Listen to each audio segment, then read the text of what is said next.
If you like the video, make sure to like, subscribe, and comment. For more videos like this, people who have experienced strange and scary phenomena like the Missing411 cases, spook lights, portals in the woods, orbs, the Oz factor, and parallel worlds, and mimics in forests, what are your stories? I've lived in California my entire life, and I used to go camping a lot. One particular time sticks out to me, though. I was about 15 or 16 at the time, and my best friend since kindergarten invited me to go camping with him, his father, his sister, and her friend. We went to Bear River, and his father had a spot he always stayed at that was just past the campgrounds. It was a really fun time because no one else seemed to be camping anywhere around the river. We basically had the entire river to ourselves. Even the campgrounds further down the mountain were empty. One night, my friend and I convinced his sister and her friend to play hide and seek with us in the woods. It was dark out, and we all had flashlights and agreed on a perimeter that we couldn't go past. My friend drew the smallest straw, and thus he was the first. While he counted, the three of us split up and hid. I was hidden close enough to where I could hear him counting and see his flashlight. I turned off my flashlight and waited. About 10 minutes go by, and I can hear my friend calling me by my last name. This wasn't out of the ordinary since we both had the same first name. I looked in the direction his voice was coming from and saw his flashlight. He somehow managed to get behind me, but he was still a good distance away. As I watched his flashlight, I started to notice he was past the perimeter. I figured he must have caught the other two already and was giving me the end of the round signal, I guess you could say. I stood up and started to walk towards his light, calling back that I was inside the perimeter, not outside of it. I must have only taken 5 or 6 steps before a heavy hand smacked me on my left shoulder and pulled me behind a bush.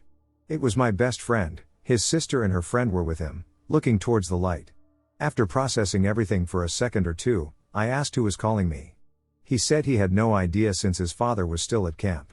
We watched the lone flashlight wander around, and then it started to get further and further away. My buddies are still calling me by my last name. Once it was far enough away from us, we ran back to camp. Nothing else happened that night, and we never found out who it was. A park ranger showed up the next morning to check on us since we were off the trail. We told him what happened. He didn't seem shocked, he didn't even doubt our story. He just kind of looked past us further up the mountain and said we should be okay as long as we don't wander too far from camp. He also said we need to be paired up when hiking or exploring at night. It's been over 20 years, and I still think about this. 2 or 3 times a year, we vacation in a cabin in the wilderness. Me, my wife, and our 3 young children and 2 dogs. I am no stranger to the wild and have made a lot of multiple day and week-long solo trips in national parks and even in the Arctic Circle. Yesterday I went for a 10-mile solo hike. At the farthest point, after 2 hours, I heard my children arguing, playing, crying, laughing, and calling me from the forest. I was totally alone, and my first instinct was to run through the thick brush and trees where the sound was coming from, but then I realized that it couldn't be my kids, and I should just walk on and ignore it. I decided to walk back to the cabin. The whole family was there and never left. I know how my children sound, and I swear it was them. Later, I realized the combination of all the sounds, laughing, crying, playing, etc. made no sense. What was this experience? What did I hear? These are all my mom's stories, from when she was young to her early 50s. When my mom was young, she lived on the border between the towns of Calistoga and Napa, nestled on the base of a large hill. Her house, connected to the main highway by a long, winding driveway, was built directly on an old Native American campsite. We know this from local history and from the many obsidian arrowheads we found scattered in the creek bed along the driveway and in the dirt in the backyard. The backyard had a pool, then a small lawn, which trailed off into the wild, dense hillside. My mom, who was a bit of a tomboy, loved to explore up in the hills with her 2 older brothers. She recalls one time, while they were walking up in the hills, she was around 10-11, when they started hearing their mother's voice. But something was off about it. First of all, it was coming from deep in the woods, and secondly, it was oddly slow, and the words sounded forced. And most unnerving of all, it was calling for them, each by name, to come to the bear cave. This is what they called a small cave up in the hills, far from where they were. She and her brothers immediately turned back. Thankfully, they weren't that far from her house, so they were able to get back safely. She tells me this happened, voices calling to her that sounded like her mom, dad, or brothers, as well as hearing sounds that she described as a growl, like if a bear and a cow had a baby and it got mad. Now, skip forward around 40 years. My mom turned the place into an inn after my grandmother died. The first sign that something weird was happening was when she found a dead buck in the backyard. Now, living in the hills, there were a lot of deer, and a couple dead dozen bucks weren't out of the ordinary. But the buck looked like it had been ripped apart. Flesh was scattered everywhere, in the pool, on the pool deck, in the grass. But what my mom thought was odd was the fact that only the heart and stomach were missing. Nothing else, just a torn-in stomach and a missing heart and stomach. The last story I've heard happened a couple months ago. She was outside with our Labrador, cleaning up around the pool. It was twilight, and the sun was nearly set. She suddenly starts hearing the same bear cow cry up in the hills. It's getting louder and louder, and so is the lab's barking. Our lab, usually a sweetheart, is going ballistic. She's barking and growling as loud as she can, nearly drowning out the cries. My mom immediately takes her inside and locks the doors. The cries stopped after an hour, but she was thoroughly shaken. So far, these are the only stories she'll tell me about. She still doesn't let my brother and I up into the hills, though she claims the noises and deer were only mountain lions and the voices were just her young imagination. I believe it was a Wendigo. The following is a story that took place quite a few years ago, however, it still baffles me completely, and I'd like to share it here. I'm a teenager, and I've been in scouting or Boy Scouting for nearly all my life. I really enjoy exploring with my friends and being trusted more, as I'm older now. A few years ago, me and two girls named Amy and Harriet were asked to head into the woods surrounding our campsite to find a long, straight stick suitable for carving into a point. Bear in mind that I was a lot younger back then. Harriet was older, and Amy was only 1 year older than myself. We had been walking in deliberately the same direction as to not get lost and memorizing the surroundings as we went in order to find our way back easily. About 15 minutes in, we couldn't find anything to take back, so we turned around to return to the campsite. That's the initial panic that set it up. The trees had almost unnaturally knitted themselves together in such a way that it seemed our path was non-existent in the first place. Like it had just vanished. We looked around 360 degrees, and now everything looked exactly the same. Trees we could have sworn were different from one another appeared as all copies of the same tree. We kept walking in what we thought to be the correct direction, whilst shouting out for help, and eventually came to a concrete path, almost like a road, but very thin, separating the forest and splitting it in two. We didn't follow the road as it went in the wrong direction to our campsite. On the other side of the path was more forest, however, nearby was an abandoned shack, likely used for storage or whatever else. We had no idea anything like this was out here in these woods, so we just kept walking. We eventually came to a road we didn't recognize. A woman wearing a pink and purple regatta outdoors coat walked past, and we frantically asked her for the direction of our campsite, as by now, according to our watches and Harriet's phone, we'd been walking for an hour and a half. She said she had never seen us before, but she said there was another campsite in that direction. We followed her advice and eventually came back to our campsite. We frantically apologized for being so long and that we couldn't find anything.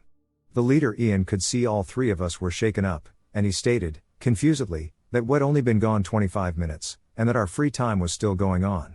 To this day, this baffles all three of us, as our free time was 40 minutes long and our watches and phones had said we had been gone for hours. The forest we were lost in felt crushing and claustrophobic, like we had entered an area that the concept of time didn't apply to. I believe in the paranormal, however, this was so unlike anything I've heard or experienced before. It literally was like we'd been in a time vortex or something, and that hours in the forest were only minutes in the rest of the world. The feeling was very strange, and it stuck with me for the rest of the camp. It was the summer of 2014. Myself and a few friends decided to go camping right before college started back up in the fall. We picked a remote campground in northern Michigan and made the trek up there.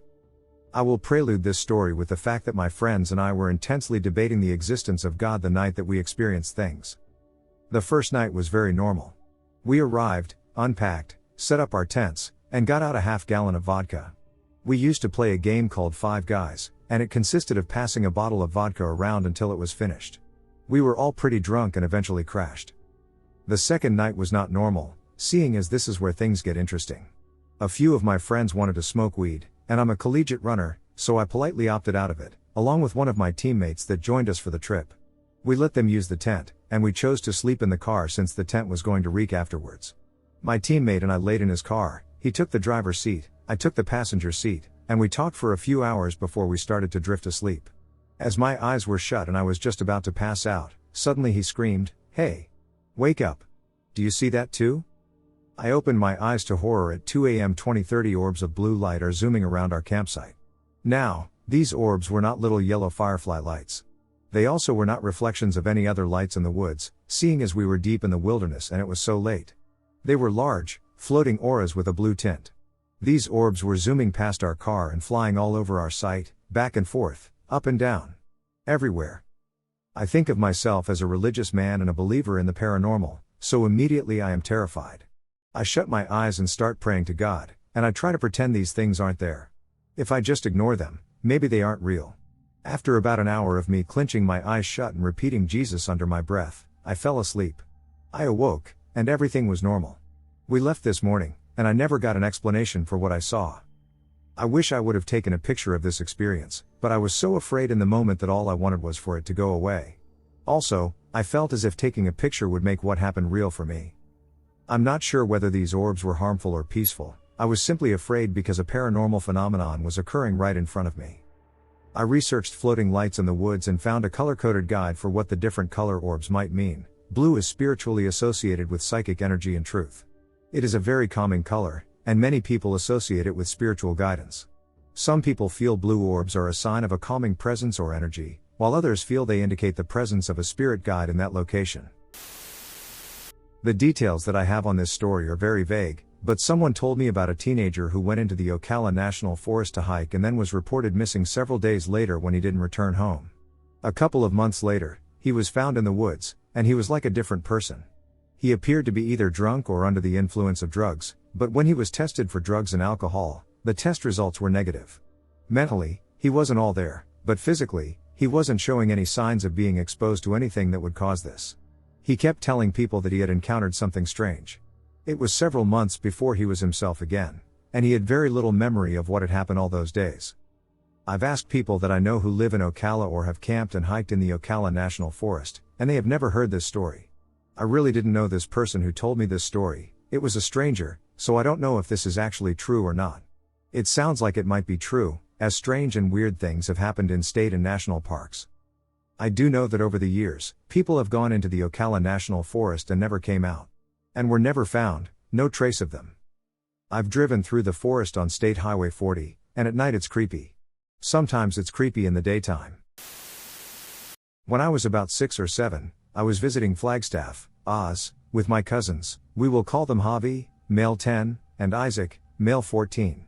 We were walking in the Flagstaff forest, and we separated. I was by myself.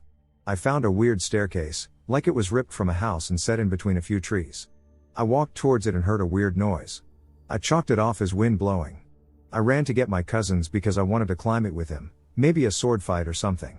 But when I got to them, they weren't as excited as I was, and they panicked a bit, so I ran back toward them, but it was just missing. Javi said I was a liar, and Isaac was shocked. He didn't say anything to me the whole drive to his house. We haven't talked about it since. Recently, like earlier this week, I watched some old videos, and I saw a video about stairs, and I got a bone chill down my spine. Holy shit. I think I severely dodged a bullet by not climbing them. Here's a weird one that happened to me. I'm not super into cryptids, but I've experienced enough strange stuff in the woods to make me think twice. A half hour from my house in the state forest, there are backpacking shelters you can rent. It's like a single group campsite with a crude cabin with no door, a fire ring, and a single pit toilet outhouse. They are in the middle of nowhere, several miles apart. Not like a campground at all. Very secluded. There are 5 sites on a 32-mile trail. About 15 to 20 years ago, my parents' friends were staying out there partying for a few days. My mom, dad, dog, and I hiked out there for a day trip to visit. I was a kid, maybe 12 or so. I was hiking the trails around the campsite with my dog. I heard a very distinct cry for help. Help me. Loud. Plain as day. It echoed off the hill. It was real.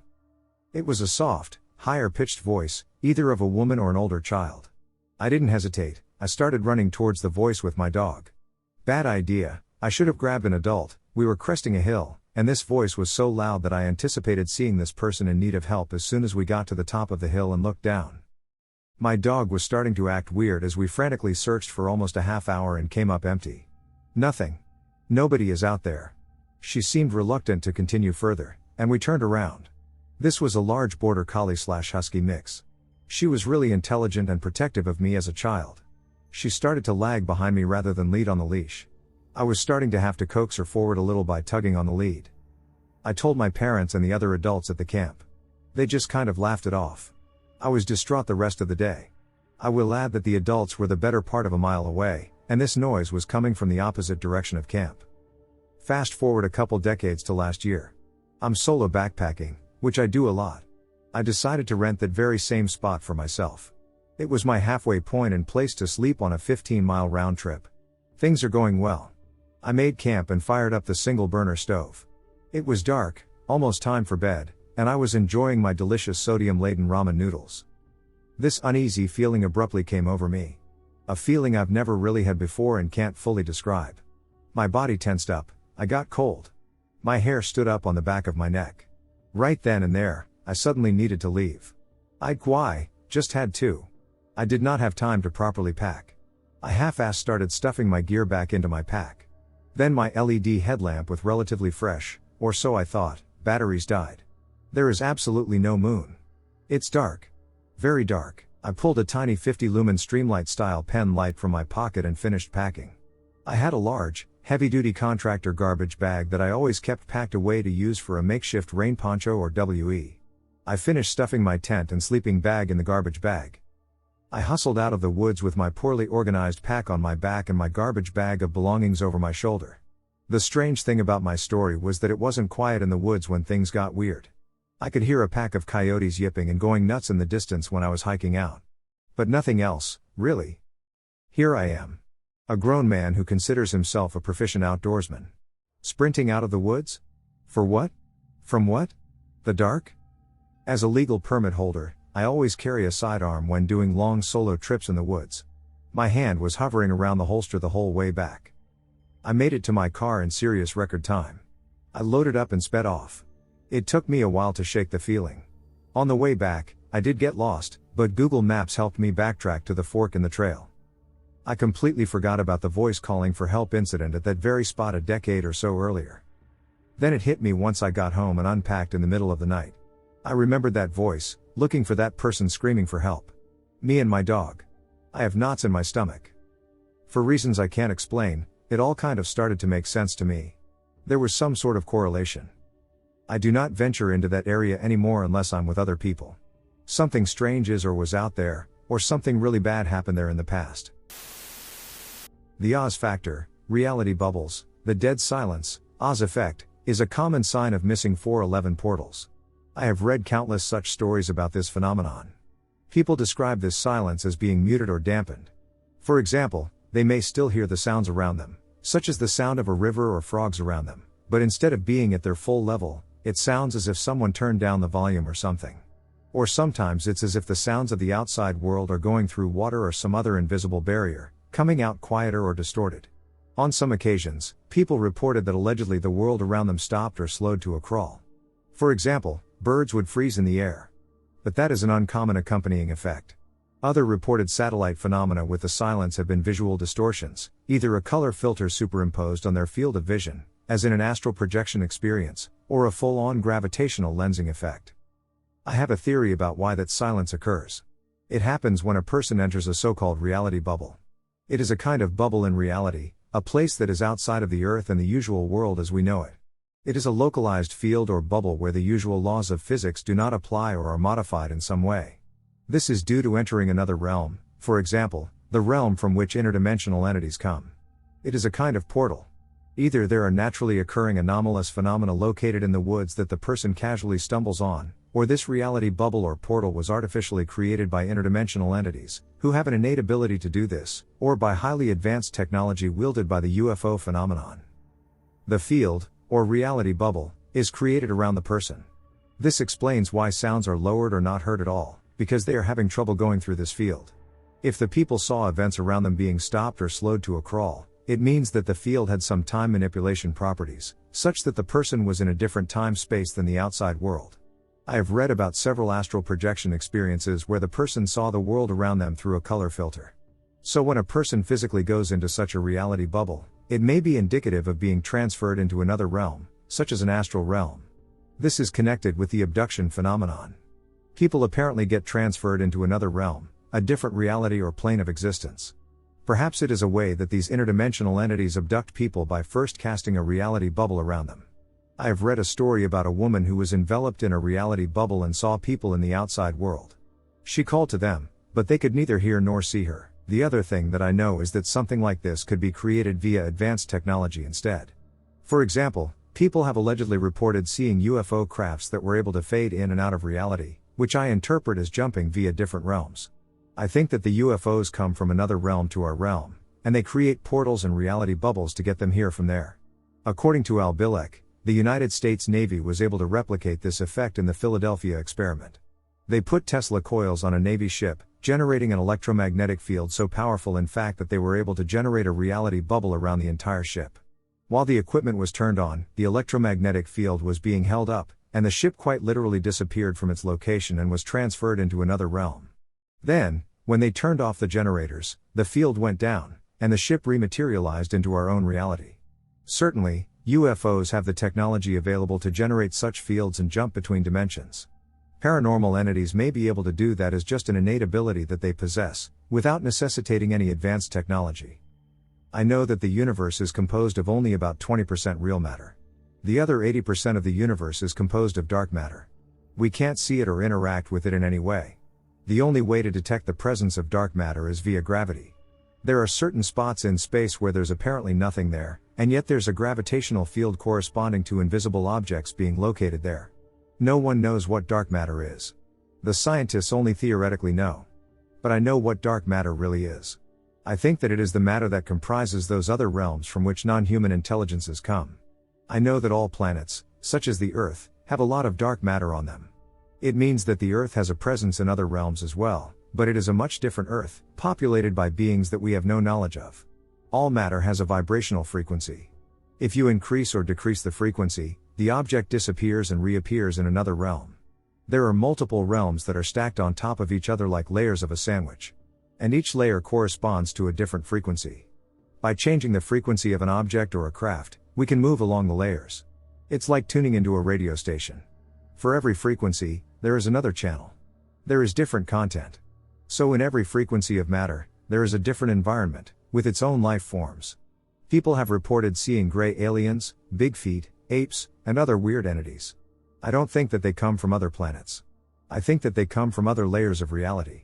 You can tune in only to one layer of reality at a time. Everything else looks like dark matter from your point of view.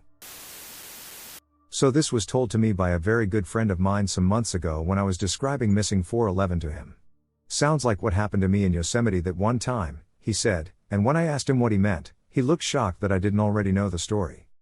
It apparently happened when he and a couple other mutual friends went on a camping trip for a few days in the valley. I don't recall where it was exactly, but they were going up one of the trails and towards a small lake. There were far fewer people around than they imagined there would be, but I guess they saw another group on the way. The first night was alright, but it was on the second night that it happened. They had built a small fire and were getting ready to go to bed. It was my buddy's turn to hide the bear canister, so he said he walked what felt like a few hundred feet and heaved it as far as he could. It rolled down a small hill, however, and he chased after it. But once he reached it and looked around, he couldn't see the fire from camp any longer. He raced back up the hill, but there was still no sign of camp. He tried not to panic as he began calling the names of our friends but got no response. And so began a few hours of walking around in multiple directions in the dark, completely off the trails, looking for the camp. He said he could have been crossing over the trails, but he just couldn't see them because he left the flashlight in his tent. The moon only broke through the trees in certain spots, so it was pretty dark. But the most unsettling thing was what he thought he heard. As he told it, he had the sense of someone or something walking in his footsteps, maybe 50 yards off from him, sort of keeping pace with him and stopping each time he stopped to listen. Eventually the feeling became too much, and the panic and exhaustion too great, that he decided to start, in his words, a forest fire.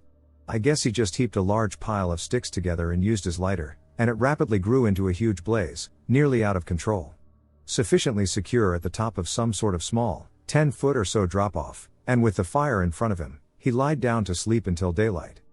An unknown amount of time later, he began to wake up with what he described as the sensation that a hand had grabbed him by his lower pants leg from over the side of the little drop and was slowly pulling him towards the edge. He yelled, jumped up with a start, and grabbed a piece of smoldering wood. but I didn't see or hear anything. At that point, he started quickly walking away, still constantly feeling like he was being watched or followed. When daybreak arrived, he resumed his shouting and eventually stumbled across a trail. A woman happened to be a short distance up it, and he called out to her, saying he had been lost. She gave him some water, and they went to get the rangers. They had already been informed that he had gone missing during the night and were preparing to search for him when he showed up. It's hard to say what happened to him. I know how disorienting the forest can be, especially at night without a light source. The paranoid thoughts that might be inspired by being alone, in the dark, in the wilderness, and lost. Also, the sounds of our footsteps through overgrowth and fallen twigs, echoing off nearby trees, can sometimes sound like something else walking alongside us. And we can have all sorts of weird feelings in that space between sleep and wakefulness, but all these things happening together just feel awfully strange to me. I have often wondered what would have happened to him if he hadn't found that trail and how close he was in the park to some of the other disappearances that have happened there.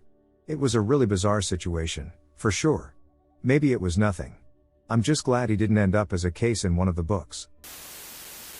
This was over 10 years ago, but I'll never forget it. My friend and I would always hang out, either skateboard, play video games, or smoke weed. We were still young enough that we were hiding it from our parents and would go out on walks or to a nearby forest to smoke. One evening, it was about 6 p.m., and we decided we would go to the nearby forest to smoke. This forest did have walking paths and a really cool man-made stair set that was embedded in the dirt of a really steep incline. There was even a long railing accompanying the stairs. When we arrived at this stair set, it was about 7 p.m., and there was still lots of light left outside. We decided we would sit at the top of the stairs for our smoking spot. We were chatting, smoking, and having a good time just hanging out. After we had smoked a bit, we remained sitting on the stairs, and we both got quiet, not for any particular reason. Suddenly, I felt or heard this indescribable boom. It caught me off guard. However, what really scared me was the fact that this feeling or noise seemed to come from every direction, including from underneath the ground. I remained silent for a moment after, absorbing what I just experienced. I looked over at my friend and asked him if he felt anything, trying to confirm if I was just high and imagining things. He confirmed that he experienced it too, and I felt my stomach drop. As we were discussing the sound, we didn't notice that within 5 minutes, the whole forest had been shrouded in fog and it was beginning to get dark. This was strange, we both thought, considering what we just experienced, but we kind of played it off as my friend went to smoke again. Just before he went to light his bowl, a shrill scream shot through the forest. It sounded relatively distinct but close enough to make us freeze. The scream was long, high-pitched, as if a woman had screamed, and echoed. Again, we heard the scream. Louder and more distinct. Finally, there was a third scream that tapered off, and then it was quiet. We were surrounded by fog, and it was getting darker.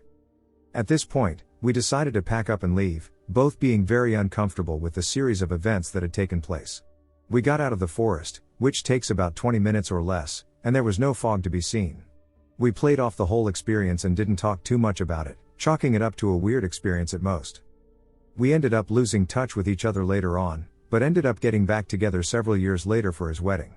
I brought up the experience to him, and he remembered it just the same, and we both kind of laughed about it. It still gave me chills talking about it and having the confirmation that we both experienced the same thing. As much as the screams were strange, I'll never forget that boom feeling or noise. My friend and I have had an odd experience in the last month while smoking at night. I know you're thinking we are getting paranoid from getting too stoned, but the two of us are seasoned smokers and regularly dab, just for context. Both times we were near water or marshland sitting in the woods, not very far from the water but also not close enough that it's in our line of sight. When we heard twigs snapping, this was very normal for us. However, we both started to feel like we were being watched from a distance. At first, we thought it might be a man who is a bit strange, likes to wander the area looking for junk, and has had a conversation with the two of us once before. However, when we saw the outline of his ears, they were very similar to deer ears mixed with a cropped Doberman. My friend and I are both nature enthusiasts and have had a lot of encounters with the local wildlife in our area, Marin County, including mountain lions and coyotes. We are familiar with what they sound like, walking around and stalking, but this was different. It appeared to be and sounded bipedal. However, that does not make sense with the ears, which were moving through the grass at around 5 to 6 feet tall. I was not sure what it was, but we could hear it circling and slowly moving closer. I still thought it was an animal at this point, so I stood up, turned my flashlight on, and asked whatever it was to please leave. For about a minute, it was dead quiet, so I called out again, telling it to leave, but in a much sterner voice. It slowly started to back up as if it were walking backwards. It started to gain some distance, but we could still hear it was close and feel some kind of presence. While it was backing up, there was a quick, small blue flash of light. We left as soon as we could gather our things but felt very uneasy and tried to play it off, but we both decided we would never go back there unless it's daytime. The incident described below happened in late September in Route Medicine Bow National Forest, Colorado. I like campgrounds in the off-season when they aren't crowded. My girlfriend and I went to our favorite federal campground. Located about 10 air miles from the previous incident, you'd need to cross a mountain in the park range, so the distance seems greater. The campground is only open a few months a year as it is located above 10,000 feet. Average snowfall is 350 inches, so it usually snows in. It's crowded during the summer, but rarely anybody around midweek during the off-season. There is usually a campground host parked in an RV around to help people with firewood, etc. He's an old man, I know, and he wasn't there. Typical federal campground where you put $12 in an envelope and drop it in a strong box. There are 2 loops surrounded by campsites, with a particular site that is our favorite as it is further off the perimeter and private. It was odd when we arrived because we were literally the only people there. There was no host or other campers anywhere, so we were excited about having the place to ourselves. We did the usual truck camping setup with a tent, firewood, cooler, books, and other items we wouldn't carry backpacking. I walked around the campground and didn't see anybody the entire time, which was a little strange but not concerning. I built a fire and sat around, enjoying the evening. Gorgeous fall weather, with leaves falling and crunching when you walk. Those of you who camp know the sound of a fire and leaves rustling in the wind. It's my favorite season in the woods, and this was an above average night. I eventually retired to our tent, and I don't know what time it was. It was our big truck camping tent, not a small backpacking tent, so we could move around some. I lay in the tent reading, and she fell asleep before me. I should say there is no way a vehicle could pull into this place and not be heard, because it was so peaceful. Listening to the leaves blow and thinking about what a privilege it is to be here. Wide awake and not tired enough to sleep. I got up a few times to check the fire embers. Sometime, probably after midnight, I'm laying in my sleeping bag reading, and I hear something walking around. There are deer, elk, moose, lions, and bears moving around in the fall, so I wasn't immediately alarmed. There have been no grizzlies in Colorado since the 1970s, at least that is what most people think. Some scientists disagree and say there might be a few remaining in the San Juan Mountains. Black bears don't scare me unless they're acting aggressive. I've been seeing a bull moose in the area for years. I stopped reading and listened carefully. I could hear the leaves blowing, but there was also something walking on the leaves. It was getting closer to the tent when I realized it was bipedal. Immediate fear was different from what I described in the previous incident, where I was shaking, sweating, and fleeing. Do you remember my heart racing and running for my life? This time I froze, couldn't take a breath, my heart beating out of my chest like I'm hiding. I try not to move or make a sound as I hear it walking around the tent. Unmistakably walking on 2 legs because the dry fallen leaves accentuate every step. I never considered waking my girlfriend. Terrified in a calm rather than panicked way. I lay there, trying not to move, unable to take a deep breath, considering what the duck is walking around the tent. We all know how different people sound when walking on dry leaves. A 225-pound man sounds different than a little girl. The creature walking around the tent was huge. I could tell from the footsteps, and I was ducking petrified. I didn't have a gun, but I did grab a good-sized knife and hold on to it, knowing it was useless. Now this is where it gets ducking terrifying, as if it wasn't enough already. I'm laying there waiting for this mother ducker to leave. I am hoping I hear whatever it is walking away from the tent and campsite. Nope, it starts getting closer. I hear it walking towards the tent, and I'm breathless with fear. We are literally waiting for something to grab us. Paralyzed with fear, as I remember, I couldn't move. Getting out of the tent was never an option. The moon was relatively full, so when it approached, I saw a huge shadow of a creature standing up through the tent fabric. I could hear it breathing in the tent. It was standing directly above me, looking at me through the tent. It was without a doubt bipedal. It stood over me for a few minutes, then I heard it walk away from the campground back into the utterly vast wilderness. I couldn't sleep, I listened all night until sunrise. I didn't tell my girlfriend right away, but I started packing up our shit to get the duck out of there immediately. I looked around and didn't see footprints, but the leaves were thick on the ground, so they wouldn't be easy to see. Packing up, I noticed there was still nobody else in the campground. I know it wasn't a deer, elk, moose, lion, or bear. He could have been a huge man, But where the duck did he come from, and where did he go? I know it wasn't a man. It didn't want to harm us. I know because I was vulnerable laying there, and it could have easily killed us. I thought about it and wondered if this was connected to the previous incident I described. Was I fleeing from something like this before but being stalked? What if it has the powers that some of you describe, like interdimensional extraterrestrial cloaking and mimicking abilities? Could this be what is taking people? There are other documented Missing411 cases in the area, as we are in or near a cluster. One case in particular comes to mind that I'm not sure is covered in a Missing411 book. Same general area where a few years ago an experienced hunter went missing in September from a group of several men from out of state. Apparently, she is experienced and familiar with the area. A man goes missing, search and rescue look everywhere for a few days. A man was later found dead in a place already searched. There is no clear cause of death.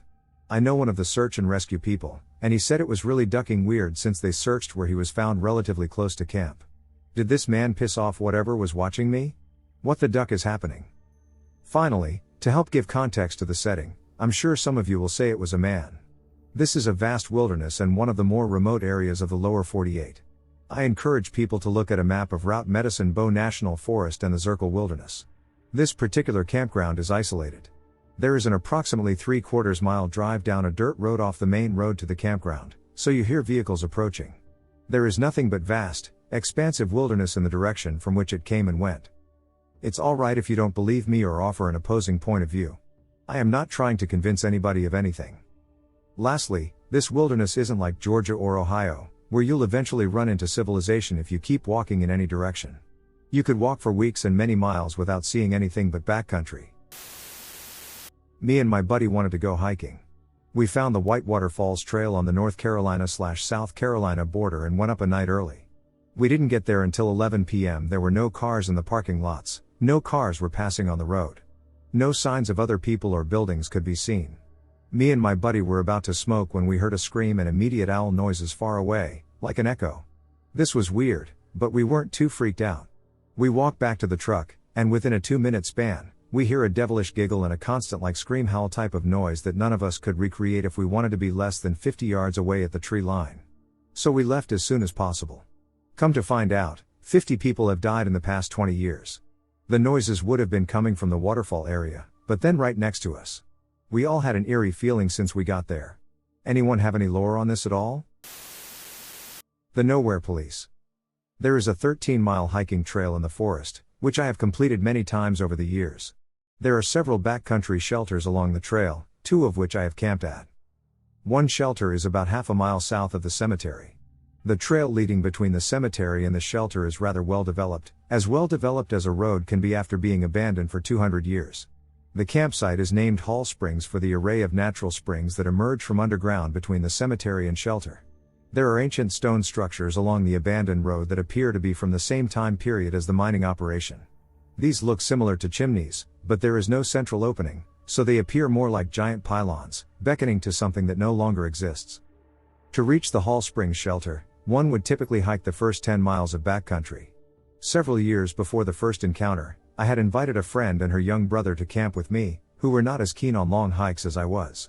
Knowing about the nearby intersection with the cemetery, I suggested that they be dropped off there as a meeting point so I could quickly guide them to the camp in daylight. A late start for me set our rendezvous at dusk, but they only wanted to camp anyway. The abandoned road makes only about the first half of the half-mile from the cemetery to the camp. It is peculiarly wide for a backcountry trail, 6 feet across straight and flat, lined on each side by a ditch, then immediately the wall of dense, impassable forest. It certainly feels as unnatural as it is, a perfect hallway to hell in the middle of the forest. After spending the day preparing camp, cutting firewood, and clearing brush, I set off on the one-way path directly to the cemetery. The abandoned road, the hallway, offers a strange atmosphere. The woods just seem wrong, the path out of place. I paid it no mind as I made my way to the rendezvous point. Uneventfully, I picked up my guests and led them back down the path from the cemetery to the camp. Dusk sets, and the last light fades from the night sky as I light a large campfire for cooking dinner and keeping us warm. My friend and her brother came in their own vehicle, against my suggestion of being dropped off. I did not like the idea of leaving a car parked on the side of the road, as there was no parking lot for the cemetery whatsoever. The campfire was comforting, but the ethereal fog produced by cold spring waters rising from some mysterious underground source was not. Well into the dark of night, as the fire waned, we all heard a distinct voice yelling loudly from the north.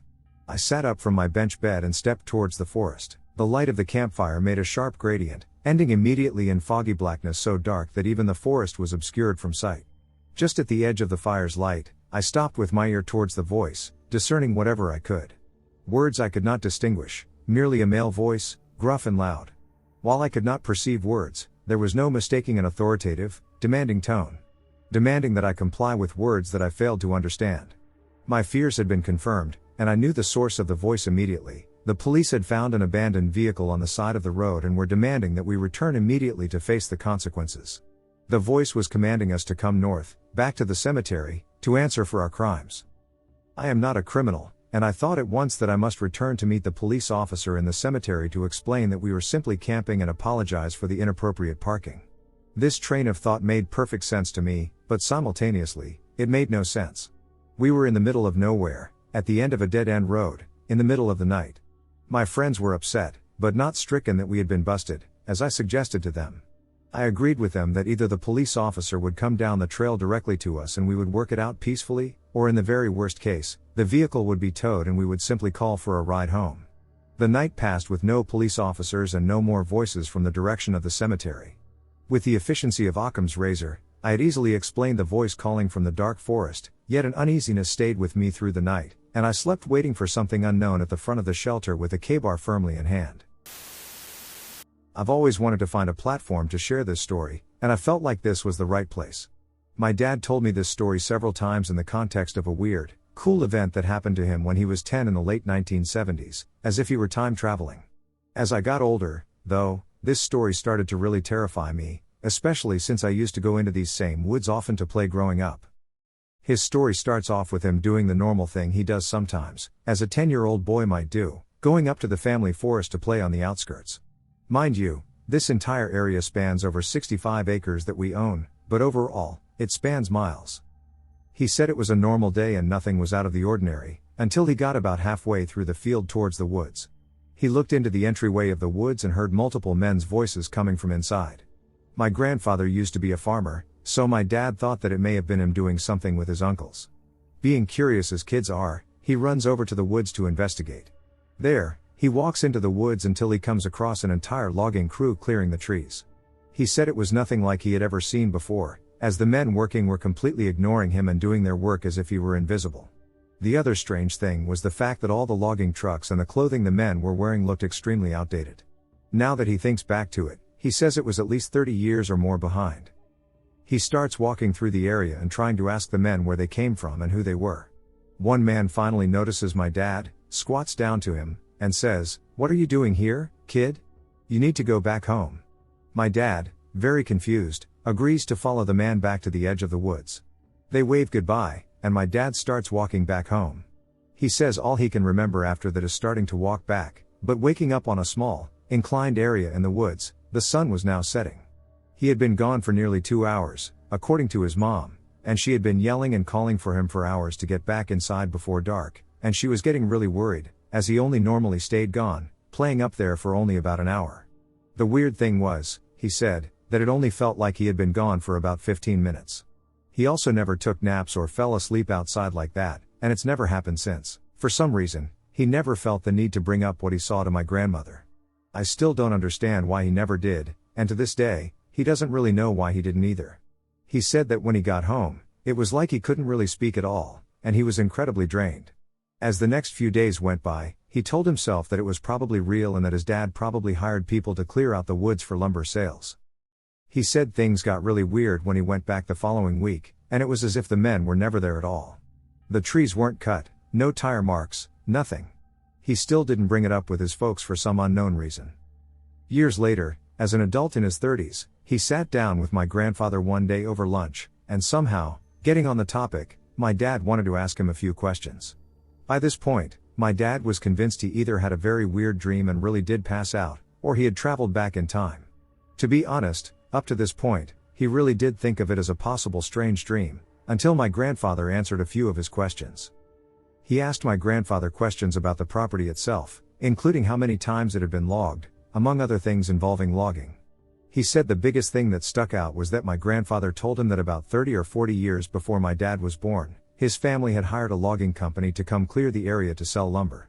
There was nothing super eventful about it, but it matched the time period of everything he saw perfectly.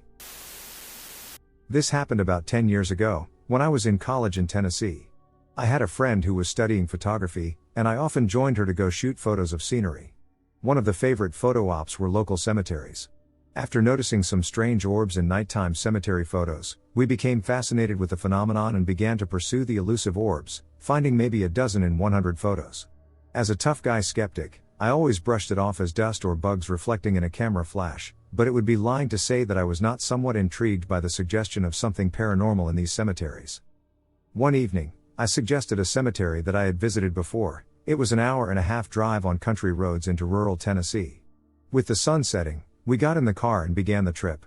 This cemetery borders a state park and is surrounded on all sides by miles of dense forest, save for a long, winding road with a few modern and a few very old abandoned houses. As I mentioned, I am a skeptic, but there is something unquestionably unnerving about the old houses. They look like plantation manors you would see in a history book or an old painting, decrepit during the day, but at night on that long, dark country road, they are ominous beasts looming out of the forest. They are just old houses, but contemplating the brutal history of plantations in the South, the giant shadows in the forest become absolutely sinister. The state park alongside the cemetery is home to the ruins of a large, 200-year-old mining operation. Traces of mining are now limited to a series of enormous, gaping holes in the forest floor, some 50 feet across and 50 feet deep, a once towering pig iron furnace now only protruding a few mossy bricks above the ground, the abandoned plantation manors, and lastly, the cemetery. In the state park, the families grilling burgers, camping, and playing in the creeks are free of concerns about what was happening on the ground they are now enjoying 200 years ago. The sun has set, and on the unlit road, we pass the old houses with their square frames and tall pillars cloaked in darkness. The moonlight makes their shadows twist and writhe like grotesque living things. As we approach the cemetery, I imagine fleeting visions of a bloody and horrifying history. Slaves brutally forced to dig mines so deep they lost sight of the sun, forced to toil in the searing furnace and handle the molten iron. It dawns on me that while the cemetery existed then, there were no graves spared for the workers. My photographer friend and I park on the small dirt shoulder in front of the large cemetery. There is no pavement or parking spaces. The cemetery grounds are unusually expansive, a 1,000-foot wide glade surrounded by vast forest. Tombstones range from the newest at the entrance to the early 1800s in the rear, punctuated by lots of suspiciously vacant stones. The oldest stones at the forest edge of the cemetery are little more than small rocks with no visible markings. It is not unusual for small and old cemeteries, but the most ancient stones whose engravings have not yet been completely claimed by time reveal a disturbing fact: most of the graves are children. At the rear of the cemetery, we cannot see the entrance, which is merely a solid line of forest in all directions. The moonlit glade is strikingly contrasted against the blackness of the forest, which seems to aggressively reach up towards the night sky, struggling to complete its reclamation of a time in history that should never have existed. The feeling is ominous, and the forest has a threatening presence. After an hour or so of taking photographs of the midnight cemetery, we leave without incident this time. The next day, we meet to analyze the photos and are stunned at what we see. Orbs, 100 in a single picture, none in the next, some that curiously hang over my shoulder in photos of myself. They are pale but colorful. There are thousands of them in the photos. I strain to remember dust, pollen, and bugs but can recall none. I am confounded. One thing is clear: we have to return. A few days later, we resolve to make the dark journey again. Interested in the photos we shared, 2 friends joined us, and we are now 4 strong. With cameras and flashlights in hand, we once again depart the safety of campus with the setting sun. The moon promises to light our way again. We approach the plantation manor houses, and as if their sinister intentions steal away the once comforting moonlight, cloud cover plunges us into pitch darkness. The writhing pillar shadows on the old houses are gone, replaced by layers upon layers of shadows. The damaged wood siding on the front of the houses now resembles a monstrous-sized version of Rodin's Porte de l'Enfer. One of the girls gasps. As we pass the manor, she swears she saw a pale figure in the abandoned window. Had it been one of the damned souls in Rodin's sculpture? On the dark country road, assaulted by the sinister shadowy structures, it is not so strange to believe that the spirits of heinous slave owners have found no peace here. The clouds are unrelenting as we approach the old cemetery in total darkness. We park on the shoulder again, at the edge of the forest on the western side of the cemetery, and step out into the crisp, cool night. Into the glade in the forest, we walk east towards the oldest graves. While taking photos, we could not help but notice a change in the atmosphere from our previous visit. Coyotes howl far in the distance, but the sounds of the forest are discomfortingly absent. It is dead silent. The crisp, cool air begins to feel cold. The surrounding wall of trees that once reached for the sky has completed its effort, and we are surrounded in pitch black, cold silence. Our small flashlights do not penetrate the darkness, they serve merely to illuminate our only companions in this encompassing void, the graves. There is no wind, and the air feels stale and thick. The threatening presence of the forest is pervasive, and hackles are rising. We return to the car. Before departing, I take a small blue pocket flashlight and walk northward into the forest to relieve myself. As I'm walking back towards the car, I notice the passengers have started my car and seem to be frantically shining their flashlights towards the south forest, opposite of the direction that I had walked. I reach the car after being separated for no more than 5 minutes. They turn their flashlights north towards me, and the panic begins. The other male in our group was not only a skeptic but probably the most calm and level-headed person I had ever known. I had never heard him raise his voice and never seen him get angry or upset in all of the years that I had known him. The instant I open the car door, he leaps across the driver's seat and grabs me by the collar, yanking me quite forcefully into the car. His eyes are crazed, the expression itself was terrifying. The girls are screaming and crying. The passenger slams my car into gear, and they are all screaming that we have to get out of there. I have never seen people so terrified in my entire life. Racing down the tiny road, the shadowed manors and surrounding forest seemed a little closer to the road than they did on the way in. After we put some distance between us and the manors and cemetery, my passengers finally calmed down enough to tell me what had happened. A minute or two after I had walked away from the car, they saw my blue flashlight in the forest, the south forest, opposite of the direction that I had walked. From the south forest, they then heard me repeatedly calling for help. I had never made a sound.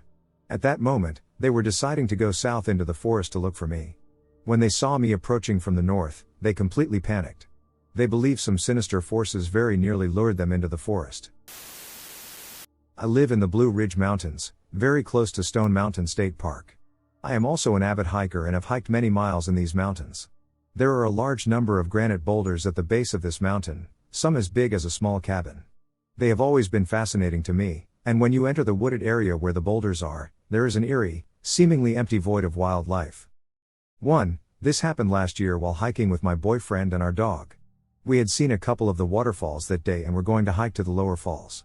There had been very heavy rain for a few days, and I knew this trail had several creek crossings. I decided I didn't want to get wet and told my boyfriend to go on without me, and I would wait. The falls were only another half mile or so ahead.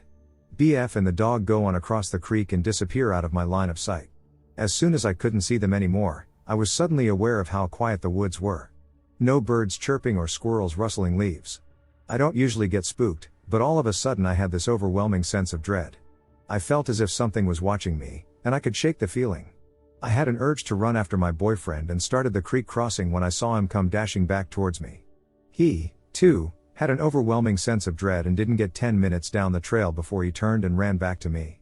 He said he couldn't shake the feeling that something was going to attack me. This was around 11 a.m. on a summer day, so it is not very likely that a big cat or bear would be out at this time. 2. This incident was very scary because I was alone with my dog. We were hiking the same section of Stone Mountain but on a different trail called Wolf Rock. On the way up, I saw many trees that were scorched but could have been due to lightning. I have pictures of the trees. I just assumed it was lightning burns. I started getting an ominous feeling, so I started picking up my pace to head back. When I was about a mile from my car, I heard what can only be described as a supersonic boom. It shook the ground and rattled the trees. It spooked me and my dog so badly that we ran most of the way back to the car. I tried later to describe the sound to my boyfriend, but to no avail since I had never heard anything like it. Not gunfire, not a plane, not a rock slide, which I've all heard before. But while reading another person's story on this sub, it sparked my memory. They described the sound they heard as that of a giant sledgehammer hitting a tin wall. That's the best way I can describe the noise I heard. That metallic bang was reverberating through the woods. Very unsettling. I crossed the road to go to the garden, public, in front of my house. I started going downhill like I always do. It is important to know that it is downhill, and I was lost in thoughts, all normal. But suddenly, I spotted some lights moving really weirdly. My mind was in auto mode because I was thinking about other things, so at first I didn't notice the seriousness of the matter. First thought, these are some weird bugs or moths, when you see them passing below the streetlights, which are orange, like the lights I saw. But when I was getting closer and closer, I started feeling very calm, and the ambient was more quiet than ever before. Maybe my brain processed all this before I noticed or something. So I decided to have another look at them because I like seeing the bats catch the bugs.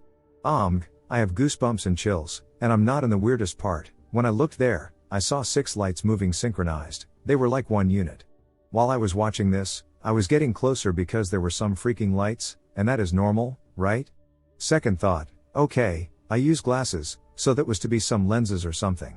I stopped walking. The lights were still moving, there wasn't a streetlight near that zone. In that moment, I knew that it wasn't a moth or something like that. The path curves a bit, so it isn't a perspective thing. I have seen a lot of bugs and moths flying below the lights for days, well, nights, and they never made any sync dancing. At that point, I was scared, but I wanted to know what that light was. I looked back because I saw another light moving fast. False alarm, that was a car's light. The car was driving from the top of the street towards me downhill, and there was a bump that made that effect. Behind that car was another, but that didn't get the bump yet, so it was my chance to look into the forest, thanks to the car's light. They looked back again to the forest, and there they were doing their dance. I waited for the car's light, but I didn't see anything there, even if it was directly pointing to the forest. My dog at that point noticed them too. I know that because she stopped sniffing plants and stared there without moving any muscles after, so I thought, okay, I'm not hallucinating. At this point, I, 17 years old, would have run to my house if I had been there, but at 15, I didn't because then I didn't believe in UFOs and that type of thing. So my next move was to get closer. I started moving really slowly and was always prepared to grab my dog and run to my house if that was a human trying to do bad things. Yep, I thought that. I'm not dumb. But unfortunately or fortunately, the lights disappeared instantly when I got close, like 20 meters. I continued the path because I had to walk my dog, but I didn't remove my sight from there. Nothing happened. When I got home, I didn't say anything, and still I don't. But I have questions about it. For example, why the cars didn't scare the lights or saw them. What was that? Because my dog clearly saw them. And this isn't a question, but I would pay anything to tell my 15-year-old me to walk the dog with a mobile phone. I had an experience that could be linked to the Missing411 topic. First of all, I have to make it clear that I lived my first 20 years of my life on the countryside of southwest Germany, near the French border. Basically in the middle of the Black Forest. That means that I literally grew up in the woods, and I know the local forest very well. I've played there with friends as a little kid, spent hours over hours hiking, picked up mushrooms with my dad, or took out the dog for long walks. I even crossed paths as a teenager, drunk on my way home from parties. Never in my life have I felt scared or uncomfortable being there. Neither have I heard of any disappeared person there nor anywhere else in Germany. Fast forward to the 35-year-old me as a father of 2 girls, now living near one of the biggest cities in the northwest of Germany. I went for a little walk in the late afternoon with my daughters in the nearby forest. As it is near the city, it's quite visited, as it is not very unspoilt with wide artificial trails, and you usually meet a lot of people there enjoying nature as a distraction from city life, especially now amid the pandemic. When we arrived there, it was already late, but far away from dusk. I had my stroller with me and a little bike for the older one, and we had been a mile away from the parking area at most. We've passed a few other people when we were alone all of a sudden. I can't remember if it was quiet or if I heard any sounds like birds, but almost instantly I felt so intimidated and in danger like never before. I tried to cool down and try not to panic in front of my children, but the fact that I felt exposed there alone with them made me really uncomfortable. I took my older one on my arm and tried to manage our way back to the parking lot as fast as I could. I constantly looked to the side in expectation of anything jumping out at us. It was at that time that it became really dark, but not at the time I expected it to change. By that, I mean that it became pitch black in like 2 minutes. This is also something I have never seen before. I can only assume that black clouds started to cover the sky rapidly, but that wouldn't explain the instant darkness. The moment we entered the parking area, I felt relieved and had time to breathe. I packed the car, sat the kids in the seats, and drove home. I haven't been to that exact point yet, but I don't feel very keen to go there again either. Before you think I had a panic attack, no, this was completely different, and I've had panic attacks before in my life. But well, as I haven't heard any voices or felt somehow attracted to going deeper into the woods, it's very unspectacular, as I mentioned in the beginning. Drawn to the Devil's Bathtub in Jefferson National Forest.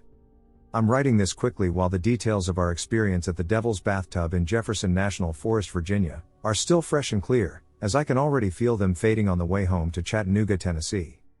The Devil's Bathtub requires multiple creek crossings. I scoped the trail on several different websites, and as a frequent rock climber, crawler, and hiker, I felt like we would be up to the challenge.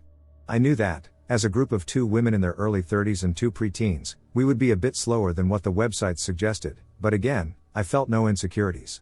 Even as we read of a rescue in the last 24 due to flash floods, we felt confident that they had reopened the park for the entire day without issues. There was no chance of rain, and we brought our phones in waterproof cases with full charge as backup flashlights in the event we needed them. I felt very confident that we would be fine on a well-marked trail, regardless of the time of day.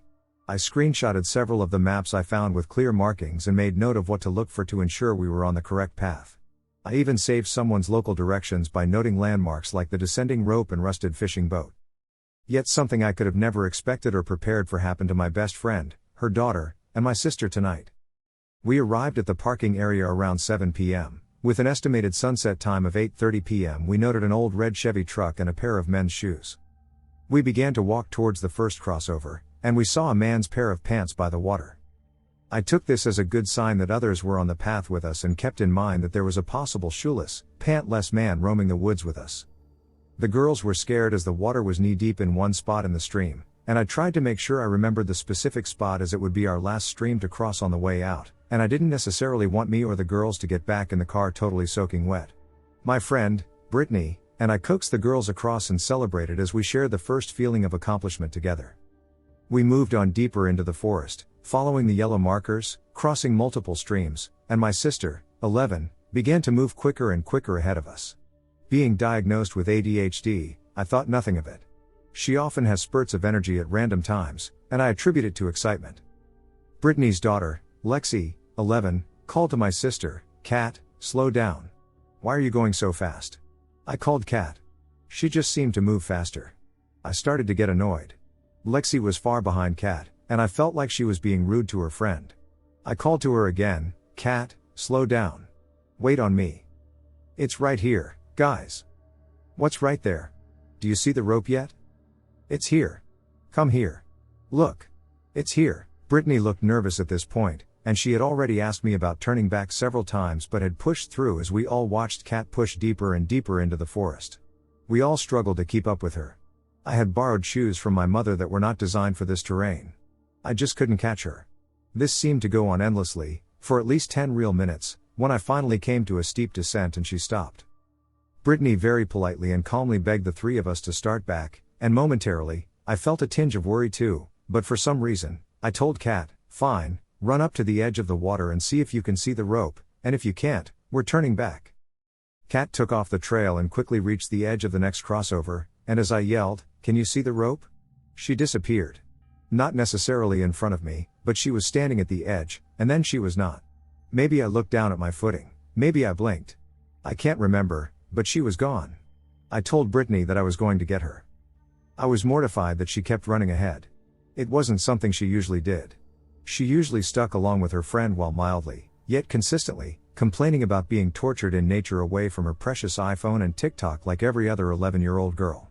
But this was different. I called to her, Kat? Kat? I began moving faster and listening for her to jump out and prank me like she loves to do. I couldn't hear anything. I moved even faster, not even thinking about Brittany and Lexi at this point. My mind raced. I thought about the man's pants and shoes. I looked on the sides of the trail as I began to run, looking for any trace of struggle. I called her over and over. It was as if she vanished into thin air. I pushed faster into the forest, trying to carefully watch my footing, but I was beginning to slightly panic. She had been missing from my sight for at least 8 to 10 minutes on a trail we had never visited near multiple bodies of swift, moving water. Even at 11 years old, my sister is a tiny, petite kid with, like, 1% body fat. I ran. From nowhere, I heard her little voice. It's here. Come see. It's right here. The knot in my stomach disappeared having heard her voice, yet I returned immediately after processing those words, it's right here. My heart and my foot sank, and I looked down for a split second to find my foot and shoe stuck in muddy sand. I looked up as I called Kat again and found her directly in front of me. She pointed to the river again, saying, "It's right here, can't you see it?" I snapped out of it and told her we were turning back and had to find Brittany and Lexi. She went further towards the stream and said, "I didn't come here for nothing." I was a little struck by her enthusiasm and tone. Although she looked to be in a trance by the water, I convinced her to turn her body from the edge, and at that moment, Brittany and Lexi appeared from the thick of the forest. "There's other people behind us." "I feel fine, let's go," Brittany yelled as we embarked on yet another crossing. Kat ran ahead again, seemingly fearless, and once again out of my sight. I was angrily yelling about taking her phone when we returned to the car. She pushed on. This threat is usually enough to send her into World War III with me over her phone, but she pushed on. We saw another older couple on their way back as I watched Kat cross another stream and asked how much longer, feeling reassured by their age. "Just 2 more crossings, and you're there." We pushed on even deeper, trying to keep up with Kat as she fell in and out of our view. We finally arrived at the Devil's Bathtub and took a dip in the water as the younger couple, who had been behind us, dove in from the rocks above for a few moments. We enjoyed the beautiful blue water, and then both Brittany and I felt an overwhelming feeling to get back to the car before it was too dark. This was about 8:50 p.m. We started back with the younger couple on our tail. We hiked by daylight for some time before finally turning on our flashlights. The younger couple passed by us at some point. Kat still pushed forward, but not nearly as quickly or as far ahead as before. The couple began to wait for us at each stream crossing, their flashlight shining as a beacon for the girls to follow. I appreciated it because it was getting dark fast. We tried to stay closer to them the darker it got and found them climbing up into the forest via a small bubbling brook that was a straight and direct ascension up towards a yellow marker. I shined my light towards the brook, trying to show the couple and the girls that the marker was actually just a down tree that had fallen in the way of the brook. I pointed to the yellow marker yet again across the stream, and we embarked together. My sister was third to cross after the couple and myself, and once I was just a bit out of reach, she screamed as I watched her slip on a rock and lose her shoe. She cried, emotionally shaken, and everyone felt disoriented as we crossed over the stream again and couldn't find the path. The couple pushed on as I looked back to help the girls cross over. The stream was just deep enough to slow us significantly down in comparison to the younger couple, and I watched as their flashlight faded into the distance. This is where things got weird. There was a fallen tree on the path that I had specifically remembered from our hike in, and the couple chose to walk along the side of the stream as they had originally, while I elected to meet back up with the trail about 2 feet above because the girls were already cold and missing a shoe. I didn't want to push it through the cold water more than I had to. 1 minute later, the couple was there, alongside the stream bed, their flashlight fading. I saw where they went and pushed towards that path, but there was nothing there, no trail, no path. Every hint of a trail led to a dead end. I crossed back over to where I left the girls, to where I last saw their light, thinking I had mistaken the marker, thinking I had gotten turned around. Side note, I'm 30 years old, and my only talent is visual memory. I've hiked through river beds my entire life and have never once gotten turned around. My family and friends trust and know me to be the visual mapper of any hike, bike ride, or walk. Needless to say, I was beginning to get worried for a second time. We crossed back again, spying the rusted boat that served as a landmark to the halfway point. My sister and I argued over which side it had been on. Brittany and Lexi seemed to have not noticed it at all originally, but I pulled up the notes I had taken and showed them its exact location on the trail. Kat and I led the group past the boat along the trail before Lexi announced she knew about the boat's location on the trail, and we were headed back to the Devil's Bathtub. The girls began crying as we stood looking at my phone, trying to decipher where the trail led. I employed some of my teacher's tactics and tried to encourage the girls about how this would be a great story and a great adventure to experience with our closest friends. Lexi began screaming, "Is there anybody out there?" And as badly as I didn't want to admit defeat, I didn't want to lose the moment where we could still possibly be heard by the young couple. I whistled as loudly as I could, and within seconds I saw the flashlight of the couple reappear on the side we had just crossed from 10 to 15 minutes ago. We rejoined them, and they told us they had turned back because they had lost sight of our flashlights. We had been in the same spot for 30 minutes at this point, but the couple acted as if they had left us moments ago. The woman said, "Follow us, there is a quicker way." And we blindly took off, following them again. We crossed the last stream to be greeted by some 50 to 100 white moths fluttering directly and only around my sister. There were 1 or 2 following the others, but my sister was almost covered and started freaking out as they flew all around her. We got back in the water to wash them off. I noticed the pants were still folded neatly by the stream. We ran from the bank of the last crossing, almost sprinting to the car, and whipped it out of those woods as quickly as we could. We saw the younger couple getting in the truck that had been there before we arrived. The shoes were gone. We were gone. And grateful. It was now 10:30 p.m. Brittany handed me her phone once we reached service and introduced me to Missing411. I read as many of the Missing411 stories as I could because I found so many similarities and correlations in our own story. At 4 a.m., my sister woke up with a nosebleed. Tonight's events could be explained logically and simply. Don't underestimate Mother Nature. Come prepared and be aware of your surroundings. Don't go hiking in sandals at dusk with young people. However, my resounding question is, what happened to my sister tonight? Was something trying to keep her there? Was something trying to keep us there? It felt like an outside entity was oppressively keeping us from making decisions that we would not have made under normal circumstances. Spook light in woods behind my dad's. So a while back, I put a tree stand in the woods behind my dad's property. It's only a few acres of fairly thick forest, backed by an active RV campground and a few old cabins. It's thick enough forest that you can't see the campground but can see a couple of their lights in the dark. So I've been out there a few times in the dark and kind of just got a weird feeling. But yesterday morning I'm heading out there with my bow and a cheap headlamp. As I'm walking the trail, I'm getting close to the tree stand, and there is a bright white light in front of the stand the size of a small LED flashlight. I'm spooked by it and head back to his house, thinking I probably scared them away if it was trespassers. A few minutes later, I go back out with a spotlight to see if they left, and 50 yards further out, to the left of the stand, I see the light. Why haven't they run away? I'm thinking to myself. I had all intentions of yelling out, "Get off the property," but the words never came out. I start flashing the spotlight about 5 or 6 times and turn mine off. After a few seconds, the white light goes off, then back on. I'm starting to get really nervous. I crouch down and observe, and I start to notice that the light is illuminating the leaves and branches in front of it, but it's not like a beam of light like a flashlight. It is, I believe, a self-contained, bright glow. I run back to my dad and grab a gun. Wait 10 minutes and go back out with the spotlight, thinking they have to be gone now. They would be crazy to stay if it was a person. Out there again, it has moved to the right of the stand, 50 yards out. It still hasn't left. I flash the spotlight again, and once again it fades out and comes back on after a few seconds. I'm petrified at this point. I watch for a few seconds, thinking I'm crazy. This just has to be my imagination. I'm seeing lights at the campground. But I watched as it went from head height, as it had been the whole time, arching down to a couple feet from the ground. I bolted and got out of there. It never made a noise and was always far enough away that I couldn't see it when I shined at it. But I have just been trying to figure this out. What trespassers would have stayed out there the whole time and not left? I never really saw beams of light like a flashlight, but it was bright and circular, the size of an LED flashlight. If it was a person with a flashlight, it was always pointed at me. It seemed to be observing me. I'm also a little paranoid because I threw a little corn out there and thought it could be conservation trying to give me a ticket. My dad assured me that if it was law enforcement, they would come towards me and announce themselves. One last note, 25-ish years ago, my mom talked about a ghost light out there. She has passed away, so I can't ask her about it.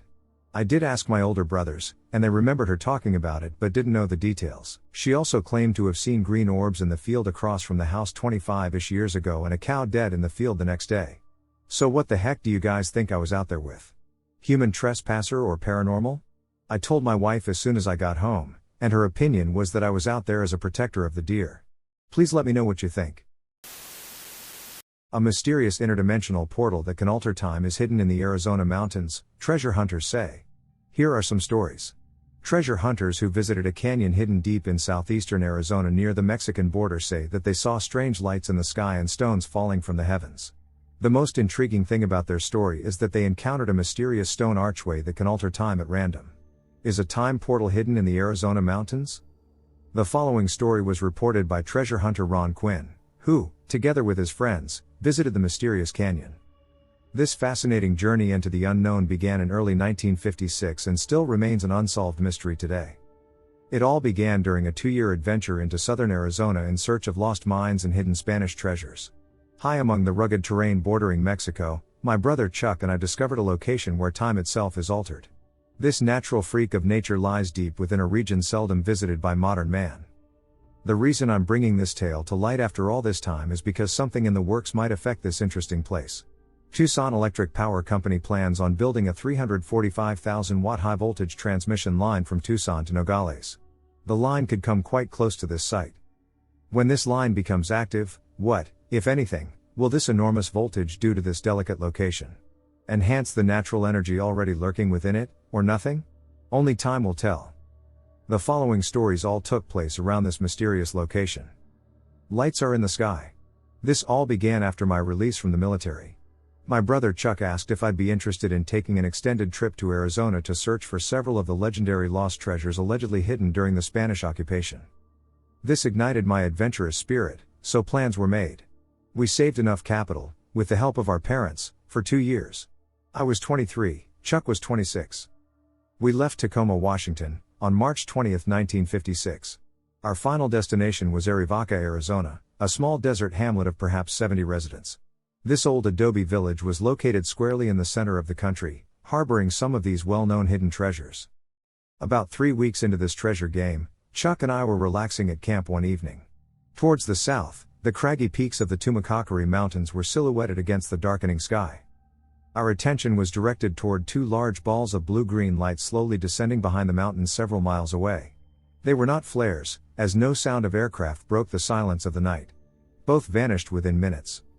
The following night, at precisely the same time, 8:05 p.m., the lights appeared once again near the identical location.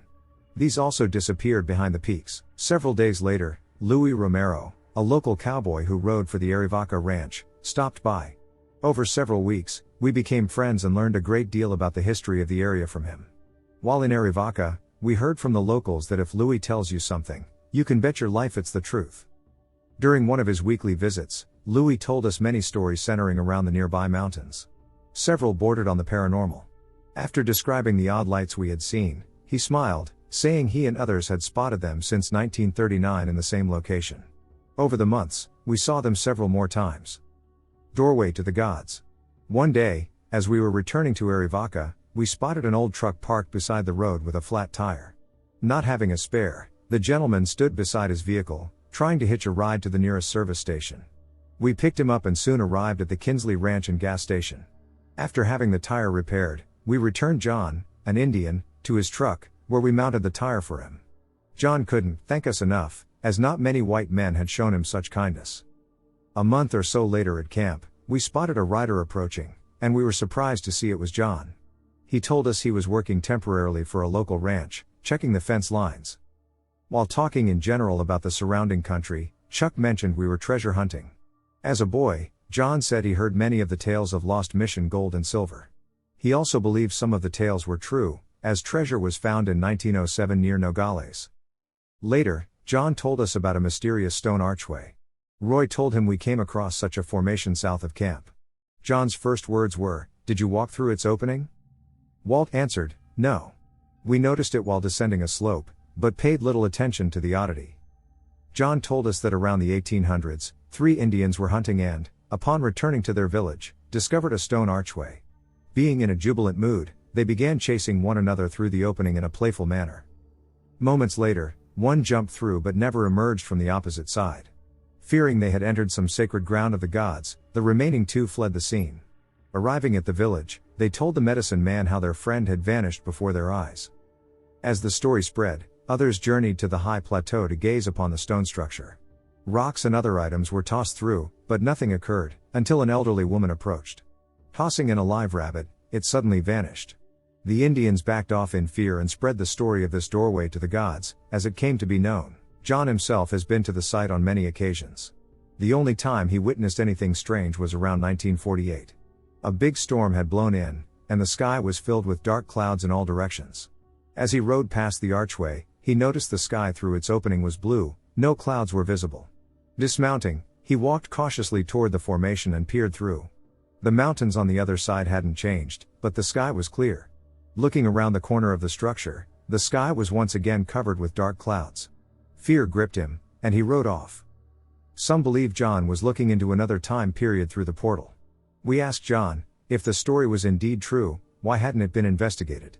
He replied that only his people knew of the story, as it had never been mentioned outside the tribe.